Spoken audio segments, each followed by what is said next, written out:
আমরা যখন সনাতনপুর স্টেশনে নামলাম তখন ঘড়িতে প্রায় দুপুর 2:30। কাঠফাটা রোদ না থাকলেও মে মাসের দুপুরে যেরকম রোদের তেজ থাকে তার থেকে কোনো অংশে কমতিও কিছু দেখলাম না।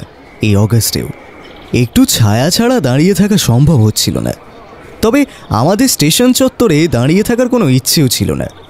আমি সেই মতোই পৃথ্বীরাজকে ওয়েটিং রুমে অপেক্ষা করতে বলে যখন একটা রিক্সা ডাকতে যাব বলে ঠিক করছি তখনই পৃথ্বীরাজ আমাকে চোখের ইশারায় যেতে বারণ করল। মহিতোষবাবু বলেছেন আমাদের নিয়ে যাবার জন্য উনি গাড়ি পাঠাবেন, তাই শুধু শুধু রিক্সা স্ট্যান্ডের দিকে যাবার দরকার নেই। আশা করি ওনার লোক আমাদের নিয়ে যেতে নিশ্চয়ই এতক্ষণে এসেও গেছে। আমরা ওনার পাঠানো গাড়িতেই যাব। যাক, আমাদের মহিতোষবাবুর বাড়ি পর্যন্ত যাওয়ার জন্য গাড়ির ব্যবস্থা থাকায় আমাকে আর রিক্সা ডাকতে যেতে হলো না। তাই আমি আমার পিঠের ব্যাগটা কাঁধে তুলে নিয়ে পৃথ্বীরাজকে বললাম, তাহলে তো ভালোই হলো, চলো তাহলে এগিয়ে যাওয়া যাক। একটু দাঁড়াও। আমি দেখলাম পৃথ্বীরাজ যেন ইচ্ছে করেই কিছুটা সময় অতিবাহিত হতে দিতে চাইছে। একবার মনে হলো পৃথ্বীরাজ বোধহয় কারোর জন্য অপেক্ষা করছে। তবে ও যেহেতু নিজে থেকে এগিয়ে এলো না, তাই আমিও আর ওকে কিছু না বলে কাঁধের ব্যাগটা আবার নামিয়ে রেখে ওয়েটিং রুমের দিকে এগোতে যাব। ঠিক সেই সময় একটা বেশ ভারী কণ্ঠস্বর শুনতে পেলাম। আরে পৃথ্বীরাজবাবু, আমার এসে পৌঁছাতে একটু দেরি হয়ে গেল। আসলে বোঝেনি তো, থানায় নানা রকমের ঝামেলা ঝঞ্ঝাট তো লেগেই থাকে। তা আপনাদের এখানে এসে পৌঁছাতে কোনো অসুবিধা হয়নি তো? আমি দেখলাম আমরা যে সনাতনপুরে আসতে চলেছি সেটা দারোগা পরিমল সামন্তর কাছে খবর ছিল। এই মহিতোষবাবুর সাথে কথা হওয়ার পর পৃথ্বীরাজ একদিন কথায় কথায় বলেছিল সনাতনপুর থানার চার্জে এখন ইন্সপেক্টর পরিমল সামন্ত রয়েছেন। পরিমলবাবুর সাথে আমাদের বহু পুরনো দিনের পরিচয়। বার কয়েক কেসের ব্যাপারে পরিমলবাবু পৃথ্বীরাজকে সাহায্য করেছিলেন। বুঝলাম তাই এই সনাতনপুরে আসার খবর নিশ্চিত হলে পৃথ্বীরাজ নিশ্চয়ই পরিমলবাবুর সাথে যোগাযোগ করেছিল। আর আমাদের ট্রেন স্টেশনে পৌঁছাবার পর পরিমলবাবু পৃথ্বীরাজের সাথে দেখা করবেন বলে আসবেন বলেছিলেন। সেই কারণেই পৃথ্বীরাজ স্টেশনের বাইরে না গিয়ে কিছুক্ষণ অপেক্ষা করে যাওয়ার সিদ্ধান্ত নেয়। আর পরিমলবাবুকে আসতে দেখে এক গাল হেসে পৃথ্বীরাজও ওনার দিকে এগিয়ে যায়। না পরিমলবাবু, আপনি যে জায়গার আইন শৃঙ্খলা রক্ষার দায়িত্বে রয়েছেন সেখানে পৌঁছতে আপনার এই বন্ধুটির কোনো অসুবিধা যে হবে না তা তো বলাই বাহুল্য। যখন আমি জানতে পারলাম আপনি এই সনাতনপুরে রয়েছেন তখন ভাবলাম আপনার সাথে একবার যোগাযোগ করেই নি। বলা তো যায় না আপনার সাহায্য কখন প্রয়োজন হয়। কি বলছেন পৃথ্বীরাজবাবু? আপনাকে সাহায্য করার জন্য এই পরিমল সামন্ত সব সময় আছে। আমার ফোন নম্বর তো আপনার কাছে আছেই। কখনো কোনো প্রয়োজন পড়লে শুধু একবার ফোন করবেন, আমি পৌঁছে যাব। তবে আপাতত চলুন, আমার বাড়িতে আপনাদের পৌঁছে দিচ্ছি। না না পরিমলবাবু, তার কোনো প্রয়োজন পড়বে না। এই মুহূর্তে আমার পরিচয় আপনার বন্ধু নয়, মহিতোষ রায়চৌধুরীর আমন্ত্রিত একজন সত্যানুসন্ধানী। আশা করি আপনি বুঝতেই পারছেন আমি কি বলতে চাইছি। বিলক্ষণ বুঝতে পেরেছি। আপনার সঙ্গে এতগুলো কেসের ব্যাপারে যুক্ত থাকার পরও যদি আপনাকে এইটুকু না চিনলাম তবে আর আমি কিসের পুলিশ অফিসার হলাম? হ্যাঁ, কিন্তু আপনারা এখান থেকে যাবেন কিভাবে? মহিতোষবাবুর বাড়ি তো স্টেশন থেকে প্রায় 10 কিলোমিটার রাস্তা। একটা গাড়ি তো লাগবেই। তোষবাবু গাড়ি পাঠাবেন বলেছেন, হয়তো এতক্ষণে সেই গাড়ি স্টেশনের বাইরে এসেও গেছে। আমরা সেটাতেই চেপে যাব। আর পরিমলবাবু, এবার আমাদের যেতে হবে। হ্যাঁ ঠিক বলেছেন। আপনারা তবে মহিতোষবাবুর বাড়ির উদ্দেশ্যে রওনা হন, আর আমাকেও একবার থানায় যেতে হবে। চলুন। আমরা এবার আমাদের ব্যাগপত্র কাঁধে নিয়ে স্টেশন চত্বরের বাইরে বেরিয়ে এলাম। আর তখনই দেখতে পেলাম একজন বছর 30-এর যুবতী ভদ্র মহিলা এক গাল হেসে আমাদের দিকে এগিয়ে এলেন। হাবে ভাবে হাঁটায় চলায় তাকে যথেষ্ট আধুনিকা বলেই মনে হলো। ভদ্রমহিলা সরাসরি পৃথ্বীরাজের কাছে এগিয়ে এসে বলল, আপনি নিশ্চয়ই বিখ্যাত সত্যানুসন্ধানী পৃথ্বীরাজ রায়? আমার নামের আগে যে দুটো শব্দ যোগ করলেন সে দুটো মিলছে কিনা বলতে না পারলেও সবশেষে যে নামটা নিলেন সেটা ঠিক। আমি পৃথ্বীরাজ বন্দ্যোপাধ্যায়, আর এই হচ্ছে আমার বন্ধু জগদীশ্বর বর্মন, বিখ্যাত রহস্য রোমাঞ্চ উপন্যাস লেখক। আর ওনাকে তো নিশ্চয়ই পরিচয় করিয়ে দিতে হবে না, উনি এই সনাতনপুর থানারই অফিসার ইনচার্জ। মিস্টার পরিমল সামন্ত। আপনি? নমস্কার, আমি রঞ্জনা রায়চৌধুরী, মহিতোষ রায়চৌধুরীর নাতনি। আমি আপনাদের নিয়ে যাব বলে স্টেশনে এসেছি। আপনি কেন এসেছেন? কোনো ড্রাইভারকে পাঠালেও তো হতো। হ্যাঁ, সে অবশ্য হতো, কিন্তু আপনি আমার দাদুর বিশেষভাবে আমন্ত্রিত একজন অতিথি, তাই আমি নিজেই আপনাকে নিতে এসেছি। আর হ্যাঁ, আমার গাড়ি চালানোর উপর ভরসাও করতে পারেন, একদম উপযুক্ত লাইসেন্স আছে। আপনার বলা প্রতিটা কথায় আপনার আত্মবিশ্বাস ঝরে পড়ছে, তাই আপনার গাড়ি চালানোর দক্ষতার ওপর আমি অন্তত কোনো সন্দেহ প্রকাশ করছি না। আচ্ছা, তবে চলুন এবার যাওয়া যাক। আমাদের থেকে বিদায় নিয়ে পরিমলবাবু ওনার নিজের গাড়িতে থানায় ফিরে গেলে আমরা রঞ্জনা দেবীর সঙ্গে ওনার আনা গাড়িতে গিয়ে উঠলাম। গাড়ি চলতে শুরু করে। কিছুটা এগোবার পর রঞ্জনা দেবীর হাত স্টিয়ারিংয়ে, যথেষ্ট সাবলীল বলেই মনে হলো। কয়েক মুহূর্তের মধ্যেই মৌনতা ভেঙে রঞ্জনা দেবী নিজেই বলে উঠলেন, একদম উপযুক্ত লাইসেন্স আছে। আপনাদের এখানে আসতে কোনো অসুবিধে হয়নি তো? না, তা হয়নি। তবে রঞ্জনা দেবী, একটা কথা আপনাকে জিজ্ঞেস করার আছে। হ্যাঁ, বলুন না, কি জানতে চান? দেখুন, আপনার দাদু মানে শ্রীযুক্ত মহিতোষ রায়চৌধুরী মহাশয় আমাকে যে চিঠি লিখে এখানে আসতে বলেছিলেন, তাতে এখানে আসার কোনো কারণ সঠিকভাবে উল্লেখ করেনি। তা আপনি কি সে ব্যাপারে কিছু জানেন?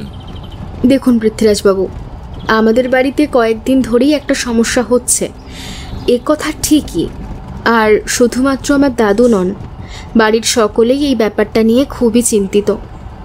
কিন্তু তার জন্য আপনাকে ডেকে পাঠানোর কোনো কারণ আমি তো অন্তত দেখি না। নিতান্তই সাধারণ একটা ব্যাপার। আচ্ছা, ব্যাপারটা কি? মানে সেটা কি একটু আমায় খুলে বলা যাবে? তাহলে মহিতোষ বাবুর কাছে পৌঁছানোর আগে একটা মানসিক প্রস্তুতি নিয়ে রাখার সুযোগ পেতাম, এই আর কি। হ্যাঁ, কেন নয়। দেখুন, আমার জ্যাঠামশাইয়ের নাম হয়তো অনেকেই জানে, বিখ্যাত একজন চিত্রকর হিসেবে। ওনার নাম ছিল শ্রীযুক্ত জ্যোতিষরঞ্জন রায়চৌধুরী। তবে অদ্ভুত ব্যাপার হলো, ওনার এই বিখ্যাত চিত্রশিল্পী হিসেবে প্রতিষ্ঠা ওনার জীবদ্দশায় হয়নি। ওনার বরাবরই ছবি আঁকার শখ ছিল, তবে সেটা সম্পূর্ণ নিজের বাড়িতে। জ্ঞান হয়ে থেকেই ওনার ঘরে ওনার হাতে আঁকা বেশ কিছু তৈলচিত্র আমরা দেখেছি। আমরা বলতে আমি এবং আমার দাদা আমার থেকে বছর 3 বড়। ওর নাম দিগন্ত রায়চৌধুরী। আসলে আজকে আপনাদেরকে স্টেশনে আনতে দাদারই আসার কথা ছিল, কিন্তু হঠাৎ করে ও একটা কাজে আটকে পড়ায় দাদা আসতে পারেনি। আর সেজন্যই দাদা আমাকে ব্যাপারটা বলতে আমি চলে আসি আপনাদের নিতে। আচ্ছা, তারপর আপনার জ্যাঠামশাইয়ের ব্যাপারে কি বলছিলেন সেটা বলুন। হ্যাঁ, যে কথা বলছিলাম, আমার জ্যাঠামশাইয়ের আঁকা বেশ কিছু ছবি আমরা দেখেছিলাম ওনার ঘরে। তারপর আমরা বড় হওয়ার পর যখন সেই সমস্ত হাতে আঁকা ছবিগুলোর ব্যাপারে মানুষের আগ্রহ দেখি, তখন বুঝতে পারি ছবির গুণগত দিক থেকে হয়তো সেগুলো অত্যন্ত উচ্চমানেরই ছিল। কিন্তু বিশ্বাস করুন পৃথ্বীরাজবাবু, তার আগে কোনো দিনও সেই ছবিগুলো নিয়ে কারোর মধ্যেই তেমন কোনো আগ্রহ দেখিনি। এটা কিছুটা সঠিক। ওই যে কথা বলে না, কেউ যোগী ভিক পায় না, এ কতকটা সেই রকমই। সঠিক পৃষ্ঠপোষকতার অভাবে আমাদের কত স্বল্প সম্ভাবনা যে অকালেই নষ্ট হয়ে যায়, সেই হিসাব কেউ রাখে না। তবে একটা কথা জানার ছিল, আপনার জ্যাঠামশাই ওনার আঁকা ছবিগুলো সম্পর্কে নিজে থেকে কাউকে কিছু বলতেন না? দেখুন পৃথ্বীরাজবাবু, এখানেও কিন্তু একটা অদ্ভুত ব্যাপার আছে। আমার জ্যাঠামশাই মারা গিয়েছেন আজ থেকে প্রায় 20 বছর আগে। আর তার আগের কথা যতটুকু মনে আছে, আমার জ্যাঠামশাইকে কিন্তু কোনোদিনই ওনার ছবির ব্যাপারে ঢাক পেটাতে দেখিনি। ওনার ঘরেই ওনার আঁকা ছবিগুলো একরকম অনাদরেই এতদিন পড়ে থেকেছে। তবে পৃথ্বীরাজবাবু, এবার আমাদের একটু প্রসঙ্গ বদল করতে হবে। এই সামনের মোড় থেকে আর একজন এই গাড়িতে উঠবে। আমাদের বাড়ির কোনো ঘটনা তাকে আমরা কেউ জানাতে চাই না। আর ওনাকে আপনার পরিচয়ও সরাসরি দেবেন না। বলবেন আপনারা কোনো একটা কাজে আমার দাদুর সঙ্গে দেখা করতে এসেছেন। আশা করি আমি কি বলতে চাইছি আপনারা নিশ্চয়ই বুঝতে পেরেছেন। পৃথ্বীরাজ মাথা নেড়ে রঞ্জনা দেবীকে সমর্থন করল।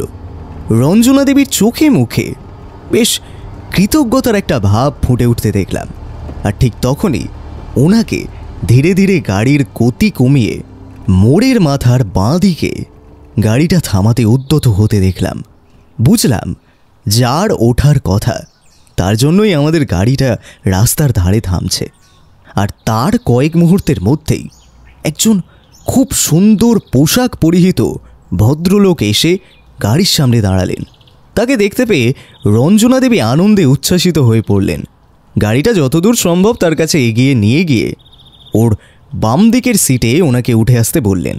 আর সেই ভদ্রলোকও গাড়ির দরজা খুলে ভেতরে ঢুকে এলেন। পৃথ্বীরাজবাবু, আপনার সঙ্গে পরিচয় করিয়ে দিই। ও হলো তড়িৎ সেন, পেশায় একজন ব্যবসায়ী। অ্যান্টিকের দ্রব্যের বড় শোরুম আছে ওদের কলকাতায়। তবে ও নিজের ব্যবসার দায়িত্ব নেওয়ার পর থেকে আজ ও যে উচ্চতায় ব্যবসাটাকে নিয়ে গেছে সেটা কিন্তু যথেষ্ট প্রশংসার দাবি রাখে। আমার বিশেষ বন্ধু তড়িৎ। আর তড়িৎ, তোমার সাথে ওনাদের পরিচয় করিয়ে দিই। উনি পৃথ্বীরাজবাবু, আর উনি ওনার বন্ধু জগদীশ্বরবাবু। ওনারা আবার দাদুর পরিচিত। আজই আমাদের বাড়িতে এসেছেন কয়েকদিন ছুটি কাটাবেন বলে। আমরা পরস্পরকে প্রতি নমস্কার জানিয়ে প্রাথমিক পরিচয় পর্বটি সেরে নিলাম। তবে পৃথ্বীরাজকে দেখলাম তড়িৎবাবুর দিকে বেশ একটু অনুসন্ধিৎসু চোখে তাকিয়ে থাকতে। তবে ভদ্রলোকের প্রাথমিক ব্যবহারে কোনো রকম সন্দেহজনক কিছু তো আমার চোখে ধরা পড়ল না। আচ্ছা তড়িৎবাবু, যদি খুব ভুল না করি, আপনার পিতার নাম শ্রীযুক্ত বিরূপাক্ষ সেন। কলকাতার পার্ক স্ট্রিট এলাকায় বিখ্যাত অ্যান্টিকের শোরুম আছে আপনাদের, সেন ট্রেডার্স অ্যান্ড কোম্পানি, তাই না? হ্যাঁ, একদম ঠিক ধরেছেন। আপনি কি আমার বাবাকে চেনেন? না, ঠিক চিনি বলাটা ঠিক হবে না, তবে আপনাদের শোরুমে আমি বেশ কয়েকবার আগে গিয়েছি। তখন আপনার বাবার সঙ্গে আমার কথা হয়েছিল, তবে সেটাকে পরিচয় হওয়া আই গেস বলে না। আজ উনি হয়তো আমার নাম জিজ্ঞাসা করলেও হয়তো বলতে পারবেন না, তবে দেখলে অবশ্যই চিনতে পারবেন বলেই মনে হয়। আচ্ছা, আপনিও কি বিভিন্ন অ্যান্টিকের জিনিসপত্র কেনাবেচার ক্ষেত্রে আগ্রহ রাখেন নাকি? তা অল্প বিস্তর বলতে পারেন। তবে এবার আপনার সাথে পরিচয় হয়ে গেল, আপনার সাথে কথা বলে নিশ্চয়ই সেই অসম্পূর্ণ আগ্রহটা পূর্ণতা পাবে বলেই মনে হয়। নিশ্চয়ই, আর আপনার মনে সেই আগ্রহটা জাগিয়ে তুলতে পারলে আমারও ভালো লাগবে। আসলে কি জানেন তো, অ্যান্টিকের এই সমস্ত জিনিসগুলোর প্রতি আগ্রহ থাকা বা না থাকা শুধুমাত্র তার পকেটে টাকা আছেই কি না তার উপর নির্ভর করে না। এটা একটা আলাদা রকমের নেশা। যেমন ধরুন, আপনার প্রয়োজনীয়তা হলো একটা টেবিলের। আপনি যে কোনো কাঠের আসবাবপত্রের দোকানে গেলেই তা পেতে পারেন। যখন আপনি আমাদের কাছে যাবেন তখন আমি আপনাকে এমন একটা টেবিল দেখাতে পারি যেটাতে বসে হয়তো দ্বিতীয় বিশ্বযুদ্ধের সময় কোনো একটা ঐতিহাসিক চুক্তি স্বাক্ষরিত হয়েছিল। সেই টেবিলটা যেন দ্বিতীয় বিশ্বযুদ্ধের স্মৃতি আজও বহন করছে। বুঝতে পারছেন?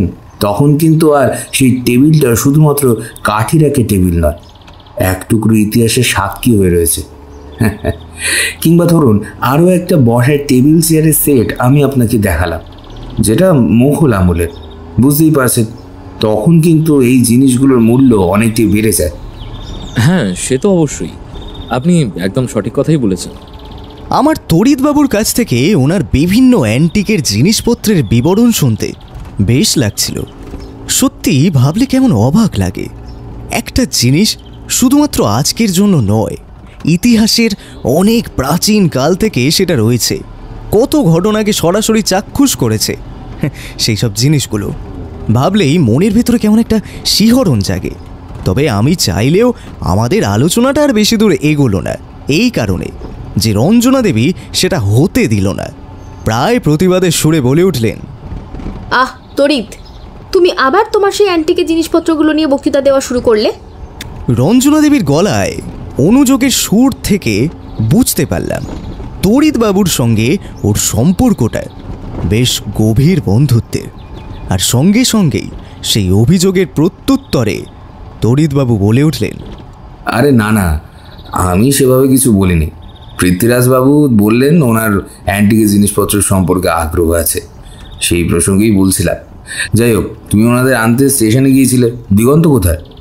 হ্যাঁ, দাদারই আসার কথা ছিল, কিন্তু হঠাৎ করে ওর একটা কাজ পড়ে যাওয়ায় আর আসতে পারলো না। হ্যাঁ, আমার সাথে দিগন্ত সকালে কথা হয়েছিল, তখনও সেই কথাই বলছিল। ও বলছিল তোদের বাড়িতেও দুজন অতিথি আসবে, তাদের স্টেশন থেকে নিয়ে ফেরার পথে সেই গাড়িতেই আমাকে তুলে নেবে। হ্যাঁ, দাদু তো ওকে সে কথাই বলেছিলেন, কিন্তু হঠাৎ করে যে একটা কাজ পড়ে যাবে সেটা তো দাদা আন্দাজ করতে পারেনি। আমরা ওনাদের কথা শুনে বুঝলাম তড়িৎবাবু রঞ্জনা দেবীদের পারিবারিক বন্ধু এবং ওনার দাদার সাথে ওর ভালোই পরিচয় আছে। তাই সেই মুহূর্তে ওনাদের কথার মধ্যে না ঢুকে আমরা বাইরের দৃশ্য দেখতে লাগলাম। গাড়ি তখন বড় রাস্তা ছেড়ে একটা গ্রামের পথ নিয়েছে। রাস্তাটা মোরাম বিছানো হলেও বেশ চওড়া, আর উল্টো দিক থেকে বেশ কিছু গ্রামের মানুষকে সাইকেলে বা হেঁটে মাথায় কাঠের বোঝা নিয়ে এদিকেই ফিরে আসতে দেখতে পেলাম। বুঝলাম এনারা গ্রামের সাধারণ মানুষ। হয়তো এই পথের সামনের দিকে এগিয়ে গেলে কোনো জঙ্গল জাতীয় কিছু আছে, যেখান থেকে কাঠ সংগ্রহ করে এনারা ফিরে আসছেন লোকালয়ের দিকে। এর আগেও দেখেছি জঙ্গল থেকে কাঠের টুকরো সংগ্রহ করে এনাদের জীবিকা নির্বাহ হয়। তারা সারাদিন জঙ্গলে সংগ্রহ করা কাঠের বোঝা মাথায় নিয়ে বিকেলের দিকে ফিরে আসেন নিজেদের বাড়ি। আর সেই দৃশ্য দেখতে দেখতে হঠাৎ করে একটা কথা আমার মাথায় এলো। এই যে আমরা বিভিন্ন জায়গায় যাই, বিভিন্ন মানুষের সাথে কথা বলি, তাদের নানা রকমের সমস্যা শুনে সেগুলো আমাদের মতো করে সমাধান করার চেষ্টা করি। এগুলোকে একপাশে সরিয়ে রেখে যদি একেবারে গ্রামের সাধারণ দিন আনা দিন খাওয়া মানুষের গল্প শোনা যায়, তাহলে দেখা যাবে সেগুলো প্রায় সব কটাই সমান। উচ্চবিত্তের সঙ্গে সামাজিক প্রতিষ্ঠা আর সেই প্রতিষ্ঠা সংক্রান্ত নানা রেষারেষি, আর তার কারণে সংগঠিত হওয়া নানা অপরাধের মুখোমুখি তো জীবনে কমবার হলাম না। তাই এখন কোথাও যেন মনে হয় সাধারণ মানুষের গল্প নিয়ে কাজ করব। তাদের জীবন অনেক সহজ, অনেক সরল।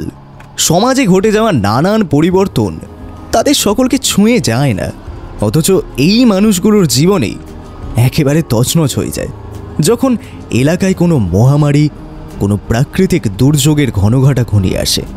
সত্যি এরা কতটা অসহায়। সমাজের বড় লোকেরা যখন শুধুমাত্র নিজেদের স্বার্থের জন্য এত কিছু ঘটাতে প্রস্তুত, তখন এই নিম্নবিত্ত লোকেরা প্রকৃতির কাছে অসহায় হয়ে সাহায্য চাইতে থাকে দুবেলা দুমুঠো খাবারের জন্য। সমাজের কি অদ্ভুত এক বৈপরীত্য। এইসব ভাবতে ভাবতেই হঠাৎ করে পৃথ্বীরাজের দিকে চোখ যেতে দেখলাম সে আমার দিকে তাকিয়ে আছে। কি জগদীশ্বর, কি ভাবছো? না, সেরকম কিছু না। ভাবছি এই গ্রামের এই সমস্ত প্রান্তিক মানুষগুলোর কথা। দেখো, বেশ কিছু মানুষ জঙ্গল থেকে কাঠের বোঝা মাথায় নিয়ে ফিরছে। আবার ওই দেখো দূরে যে মাঠ দেখা যাচ্ছে, সেখানে ট্র্যাক্টর চালিয়ে কত লোকে জমিতে সেচ দিচ্ছে। অথচ ওদের প্রত্যেকের জীবনেই একটা করে উপন্যাস লেখা হয়েছে, কিন্তু কেউ তার পাতা উল্টেও কোনোদিনও পড়ে দেখে না। তাহলে কি এবারে দুর্গাপুজোর সময় বিখ্যাত রহস্য রোমাঞ্চ গল্প লেখক শ্রীযুক্ত জগদীশ্বর বর্মনের থেকে তার পাঠককুল কিছু গ্রাম বাংলার সামাজিক বাস্তব জীবনের ওপর আধারিত উপন্যাস আশা করতে পারে কি? ভাবছি তুমি একদম আমার মনের কথাটাই বলেছ। প্রকাশকদের সঙ্গে কথা বলে দেখি তারা ছাপতে রাজি হয় কিনা। আচ্ছা জগদীশ্বর বাবু, আপনি একজন লেখক তাই না? আমি এবার আর কিছু না বলে মাথা নেড়ে সম্মতি জানাতে সামনে লুকিং গ্লাস দিয়ে সেটা তড়িৎবাবু দেখতে পেলেন। আর তারপরেই যে কথাটা বললেন সেটা শুনে আমি বেশ অবাক হয়ে গেলাম। আচ্ছা, আপনি মৃগাঙ্কশেখর বন্দ্যোপাধ্যায়ের নামের কোনো লেখককে চেনেন? আমি মাথা নেড়ে সম্মতি জানিয়ে বললাম, হ্যাঁ দেখুন, ঠিক চিনি বলাটা ঠিক হবে না, তবে ভদ্রলোকের সঙ্গে কয়েকবার দেখা হয়েছিল ওই কয়েকটা লেখক সম্মেলনীতে। কিন্তু এখন তো কেন বলুন তো? না, সেভাবে কোনো কারণ নেই। আমি শুধু জানতে চাইছিলাম ভদ্রলোক জেনুইন নাকি মিথ্যে ঠক, সেটা জানেন? মানে হঠাৎ আপনার এরকম মনে হলো কেন? আরে আর বলবেন না মশাই, এই ভদ্রলোকের জন্যই তো যত অশান্তি শুরু। রঞ্জনা জ্যাঠামশাই ছবি আঁকতেন, সেটা শুনেছেন নিশ্চয়ই। একদিন হঠাৎ করে এই মৃগাঙ্কশেখর বাবু এই সনাতনপুরে এসে হাজির হলেন মাস চারেক আগে। তার আগে অবশ্য রঞ্জনার জ্যাঠামশাই মারা গেছেন, আর ওনার আঁকা কয়েকটা ছবি আমারই গ্যারেজে কলকাতার একাডেমিতে একটা প্রদর্শনীতে পাঠিয়েছিলাম। আর সেটাই নাকি চোখে পড়ে এই মৃগাঙ্কশেখর বাবু। হঠাৎ করেই তিনি নাকি ওই ছবিগুলোর মধ্যে অত্যাশ্চর্য কিছু খুঁজে পেয়েছে, সেগুলো চিত্রকরের ব্যাপারে আগ্রহী হয়ে ওঠেন। আর তারপর খোঁজ করতে করতে এসে হাজির হন এই সনাতনপুরে। কিন্তু এই সমস্ত কথা রঞ্জনা আপনাদেরকে কিছু বলেনি? না, মানে আমি বলতামই, ওনারা এই তো এলেন, বাড়ি গিয়ে কথা হওয়ার সময় নিশ্চয়ই সবটা বলতেন। আমরা খেয়াল করে দেখলাম রঞ্জনা দেবী ওনার জ্যাঠামশাইয়ের আঁকা ছবি সম্পর্কে তড়িৎবাবুর সামনে কিছু বলতে নিষেধ করলেও তড়িৎবাবু নিজে থেকেই সে ব্যাপারে কথা বলতে শুরু করে দিলেন। আর রঞ্জনা দেবী সেটা এড়িয়ে যাওয়ার চেষ্টা করলেও তড়িৎবাবুর তৎপরতায় সেটা সম্ভব হলো না। আচ্ছা, তাহলে নিশ্চিতভাবে ওদের বাড়ি যাওয়ার পর এই ছবিগুলোর ব্যাপারে ওরা আপনাদের বলতো।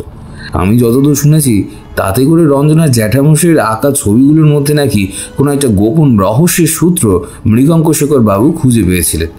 আর সেই নিয়েই উনি কলকাতায় একটা খবরের কাগজে বেশ বড়সড় একটা আর্টিকেলও লিখেছিলেন। এতক্ষণ পৃথ্বীরাজ মুখে একটা কথা না বললেও খুব মন দিয়ে তড়িৎবাবুর কথা শুনছিল। আর এই পর্যন্ত বলে তড়িৎবাবু থামার পর পৃথ্বীরাজ বলে ওঠে, হ্যাঁ, আপনি ঠিকই বলেছেন তড়িৎবাবু। মৃগাঙ্ক শেখর বাবুর লেখা এই আর্টিকেলটি খবরের কাগজে প্রকাশিত হয় গত 17 জুলাই। সেটা শিরোনামটা খুবই আকর্ষক দিয়েছিলেন মৃগাঙ্কবাবু। শিরোনাম ছিল দ্বিতীয় ভিঞ্চি কোড। তবে সেটা কাগজে প্রকাশিত হবার সময় মানুষের মধ্যে বিশেষ কোনো উন্মাদনা তৈরি না হলেও তার ঠিক 3 দিন পর মৃগাঙ্ক শেখরবাবু খুব রহস্যজনকভাবে খুন হন। পুলিশ তার প্রাথমিক তদন্ত রিপোর্টে লিখেছিল, যেখানে মৃগাঙ্ক শেখরবাবুর মৃতদেহ পাওয়া যায় তার পাশে একটু খাতা পাওয়া গিয়েছিল, যাতে বেশ কিছু রহস্যময় গাণিতিক চিহ্নের সন্ধান মেলে। সেটা যে এই জ্যোতিষবাবুর আঁকা ছবিতে পাওয়া দ্বিতীয় ভিঞ্চি কোড, সে ব্যাপারে মানুষের মধ্যে বিশেষ সন্দেহ ছিল না। বলতে পারেন, নিজের কলমের গুণে দ্বিতীয় ভিঞ্চি কোড মানুষের মধ্যে পৌঁছে দিতে না পারলেও মৃগাঙ্ক শেখর নিজের প্রাণ দিয়ে জ্যোতিষবাবুর ছবির শ্রেষ্ঠত্ব প্রমাণ করে গিয়েছিলেন।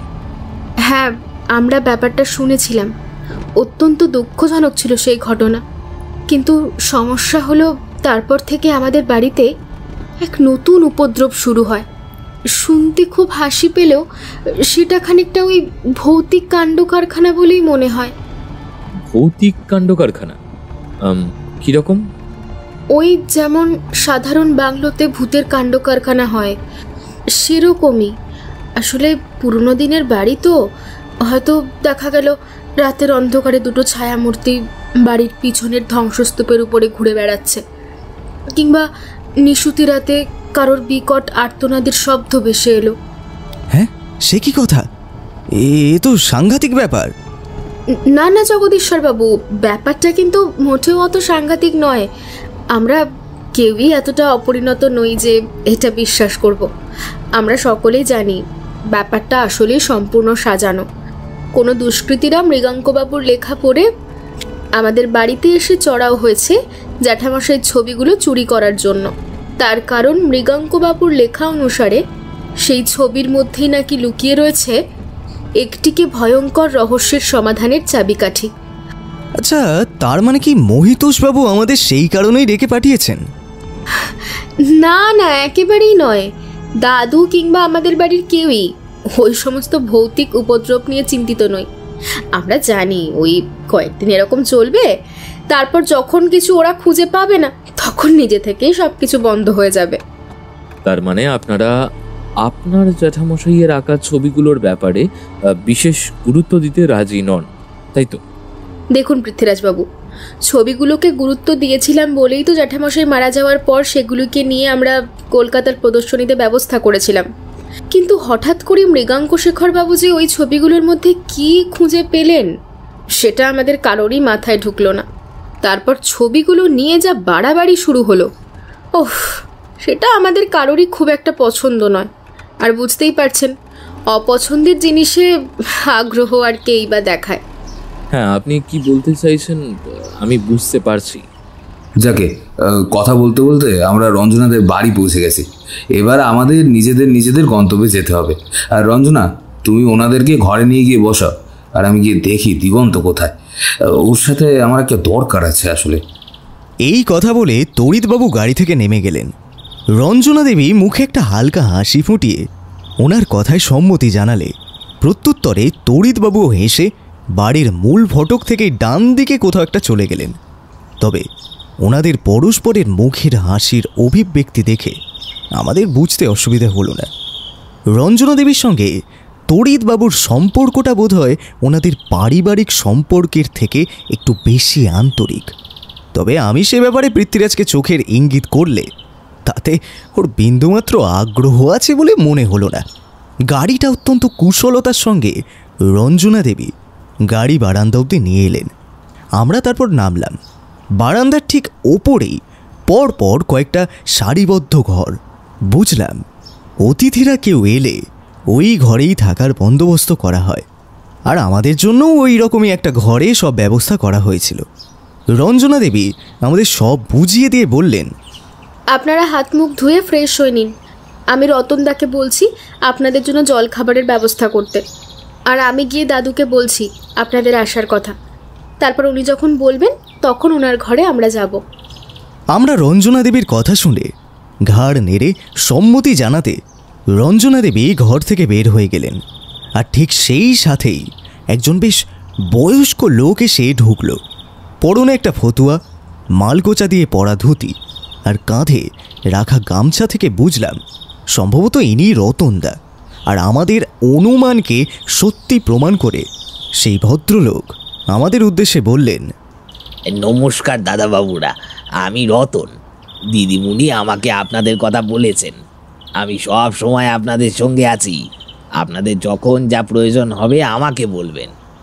ভদ্রলোকের ব্যবহার এতটাই ভালো এবং আন্তরিক যে প্রথমে ওনার সাথে কথা বলেই মানুষটাকে বেশ ভালো লেগে গেল। বোঝাই যাচ্ছে বয়স অন্তত পক্ষে 60 থেকে 65-র মধ্যে।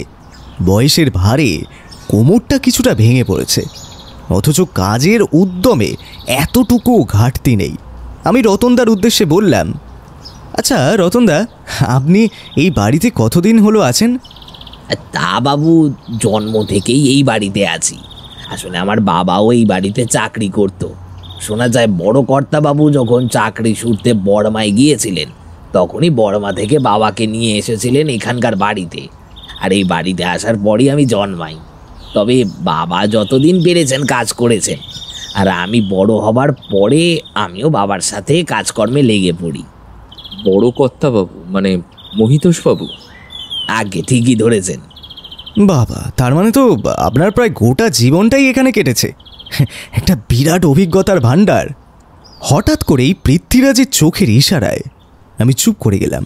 আমাকে আমার কথার প্রায় মাঝখানে থামিয়ে দিয়ে হঠাৎ পৃথ্বীরাজ জিজ্ঞাসা করল, আচ্ছা রতনদা, আপনি তো এই বাড়িতে এতদিন আছেন, এখানে রাতে কোনোদিন ভূত দেখেছেন? পৃথ্বীরাজের কথাটা শুনেই কেমন যেন থতমত খেয়ে গেল রতনদা। কিছু একটা ভেবে নিয়ে বলল, দেখুন দাদাবাবু, কত পুরনো দিনের এই বাড়ি। পিছন দিকের একটা বড় অংশ ভেঙে পড়েছে, সেদিকে যাওয়া যায় না। বাড়ির সামনের দিকে কিছুটা অংশ মেরামত করে নিয়ে এখানকার লোকেরা থাকে। এত পুরনো বাড়ি যখন, তখন সেখানে যে অল্প বিস্তর তেনাদের উপদ্রব থাকবে এ আর নতুন কি। ও, তার মানে আপনি বেশ অনেকদিন ধরেই এখানে রাতে ভূতের উপদ্রবের কথা বুঝতে পেরেছেন, তাই তো? না, তা ঠিক নয়, তবে বিগত বছর খানেক ধরে তেনাদের উপদ্রব যেন কিছুটা বেড়েছে। আপনি নিশ্চিত করে বলতে পারেন বছর খানেক? হ্যাঁ, তা তো হবেই। আমার বেশ মনে আছে, গত বছর পুজোর সময় ঠাকুর দালানের পিছনের জঙ্গল পরিষ্কার করার কাজে প্রায় কোনো লোকই রাজি করানো যাচ্ছিল না। সকলেই ভূতের ভয় পিছিয়ে আসছিল। পরে অবশ্য বেশি লোকজন ডেকে কিছু টাকা মজুরি বেশি দিয়ে কাজটা করানো হয়। কিছু বুঝতে পারছো জগদীশ্বর? বুঝতে পারছি, মানে একটা ব্যাপার মেলাবার চেষ্টা করেও মেলাতে পারছি না। রঞ্জনা দেবী বললেন, মৃগাঙ্কুশ শেখর বাবুর লেখা কাগজে প্রকাশিত হওয়ার পর থেকে এই উপদ্রব শুরু হয়েছে, যেটা এই বছর জুলাই মাসের ঘটনা, মানে বড়জোর মাসখানেক আগেকার কথা। অথচ রতনদার কথা অনুসারে সেটা গত বছর পুজোর সময়, মানে ওই অক্টোবরের মাঝামাঝি করেই এখানকার মানুষরা জানতো। তাহলে এই ঘটনা থেকে কি বুঝলে? তার মানে রঞ্জনা দেবী আমাদের মিথ্যে কথা বলেছেন। ভূতের উপদ্রবটা মাত্র এই মাসখানেকের পুরনো নয়। তবে কথা বলতে বলতে রতনদার বেড়ে দেওয়া খাবার আমরা গলার্ধকরণ করে ফেলেছি। বেশি বেলা হয়ে যাওয়ায় ভাত খেতে না চাইলে রতনদা আমাদের জন্য গরম গরম লুচি আর আলুর তরকারির ব্যবস্থা করে দেন। আর সেগুলো খেয়ে আমরা যখন হাত ধুচ্ছি তখনই একজন বছর 35-এর যুবক আমাদের ঘরের দরজায় এসে দাঁড়ায়। আসতে পারি? আরে অবশ্যই আসুন। এই বাড়িতে এসে সবার প্রথম আপনার সঙ্গেই তো আমাদের পরিচয় হবার কথা ছিল, আর দেখুন বাস্তবে হচ্ছে সবার পরে। মানে আমি ঠিক বুঝলাম না আপনি কি বলতে চাইছেন। আরে এতে না বোঝার কি আছে, রঞ্জনা দেবী বলেছিলেন আমাদের স্টেশন থেকে আনতে যাবার দায়িত্ব তো আপনার ওপরেই ছিল। সেক্ষেত্রে আপনি যদি স্টেশনে যেতেন তাহলে সবার প্রথম আপনার সঙ্গেই পরিচয় হতো, তাই না? হ্যাঁ, সে আপনি ঠিকই বলেছেন।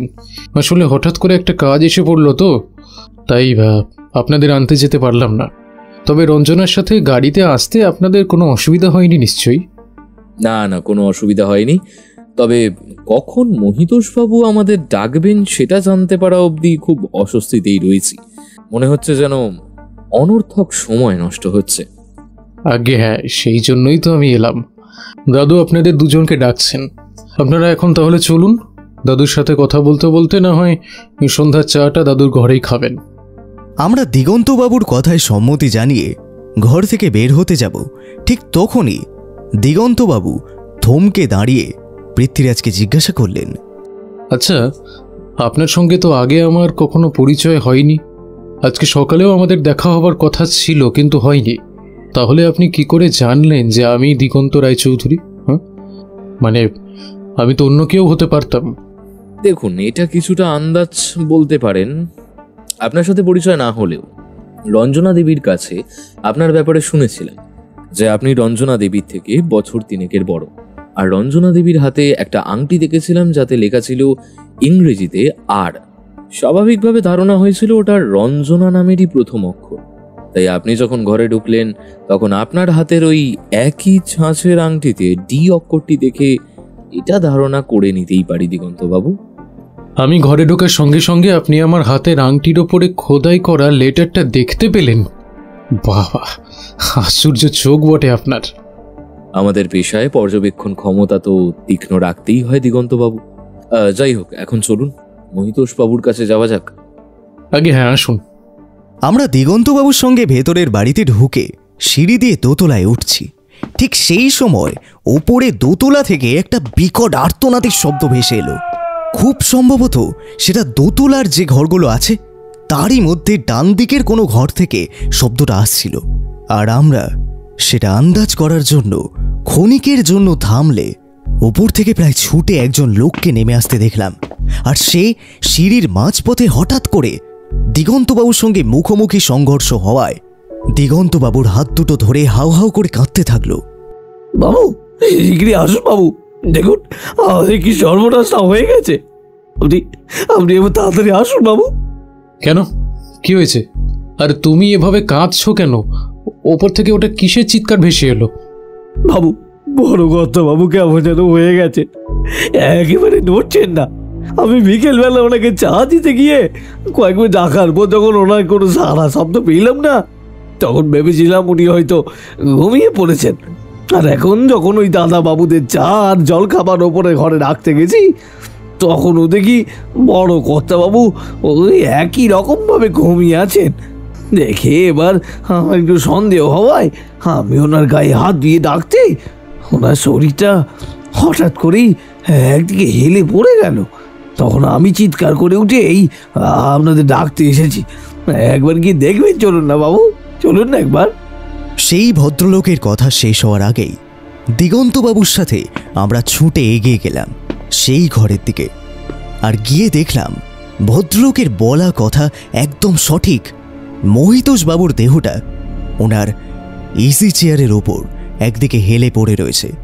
এই দৃশ্য দেখার পর দিগন্ত ছুটে ওর দাদুর কাছে এগিয়ে যায়, আর তার পিছু পিছু পৃথ্বীরাজ গিয়ে পরীক্ষা করে দেখে মহিতোষবাবুর শরীরে আর তখন একটুও প্রাণ অবশিষ্ট নেই। আর পৃথ্বীরাজ ওনার মাথাটা সোজা করতেই দেখতে পায় ডান দিকের চোয়ালের নিচে একটা গভীর ক্ষতচিহ্ন রয়েছে। আপাত দৃষ্টিতে দেখে মনে হলো বেশ ভারী ধারালো কোনো বস্তু দিয়ে ওনার চোয়ালের নিচে আঘাত করা হয়েছে। কিন্তু মহিতোষবাবুকে কে এত নির্দয়ভাবে আঘাত করতে পারে সেটা কিছুতেই বুঝতে পারলাম না। তবে দিগন্তবাবু ওনাকে বিছানায় নিয়ে গিয়ে শুইয়ে দিতে গেলে পৃথ্বীরাজ বারণ করে।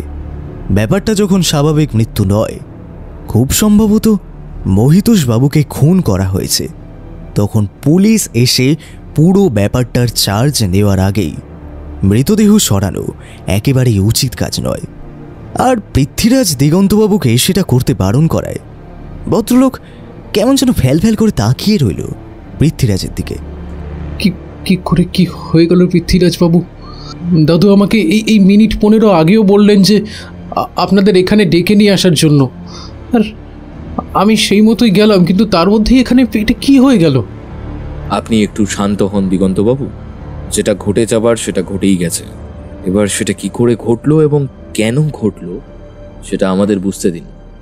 এদিকে ততক্ষণে গোটা বাড়িতে খবরটা ছড়িয়ে পড়েছে, আর বাকি বাড়ির লোকেরা সবাই এসে মহিতোষবাবুর ঘরে ভিড় জমিয়েছে। আমরা এক ঝলক দৃষ্টিতে সেখানে রঞ্জনা দেবী, তড়িৎবাবু ছাড়াও আরও একজন বেশ বয়স্ক মানুষকে দেখতে পেলাম। ভদ্রমহিলা চুপচাপ মাথা নিচু করে দাঁড়িয়েছিলেন, আর বেশ কিছু পরিচারক, স্থানীয় লোকেরা ঘরের বাইরে দাঁড়িয়েছিল। তবে সেই ভদ্রমহিলার পোশাক দেখে ওনাকে এই বাড়ির গৃহকর্ত্রী বলেই মনে হলো। আর দিগন্তবাবুকে আর চোখে সে কথা জিজ্ঞাসা করতে দিগন্তবাবু বললেন, উনি আমার মা। এবারে যা কিছু দেখছেন সব কিছু ওনার নিয়ন্ত্রণেই আছে, ওনার হাতেই। পৃথ্বীরাজ তখনকার মতো প্রণাম জানিয়েই অতি সংক্ষিপ্ত পরিচয় পর্বটা সেরে নিল বটে, তবে তার কিছুক্ষণের মধ্যেই পরিমল বাবুকে খবর দেওয়া হলে উনি এসে পৌঁছালেন দিগন্তবাবুদের বাড়িতে। আর ঘর থেকে বাড়ির লোকজনকে বের করে দেওয়ার পর মহিতোষবাবুর মৃতদেহটা নিয়ে আমরা আলোচনা করতে থাকলাম। কি ব্যাপার বলুন তো পৃথ্বীরাজ বাবু, আপনারা তো কয়েক ঘন্টা হলো এ বাড়িতে এসেছেন, আর তার মধ্যেই একটা এত বড় খুনের ঘটনা ঘটে গেল। হ্যাঁ, একদমই ঠিকই বলেছেন। আসলে কেউ একজন আছেন যিনি কিছুতেই চান না আমরা মহিতোষ বাবুর কাছে পৌঁছাতে পারি, আর সেই কারণেই শেষ পর্যন্ত কোনো উপায় না দেখে ওনাকে পৃথিবী থেকে সরিয়ে দেওয়ার পরিকল্পনা করে। তবে এক্ষেত্রে একটা বড্ড বড় ভুল করে ফেলে সেই আততায়ী। ভুল? কিরকম ভুল? মহিতোষ বাবুকে খুনটা করে সেই লোকটি প্রমাণ করে দেয় মৃগাঙ্কবাবুর বলে যাওয়া ছবিগুলোর মধ্যে লুকানো সেই দ্বিতীয় ভিঞ্চি কোডের ঘটনাটা একেবারে ভিত্তিহীন নয়।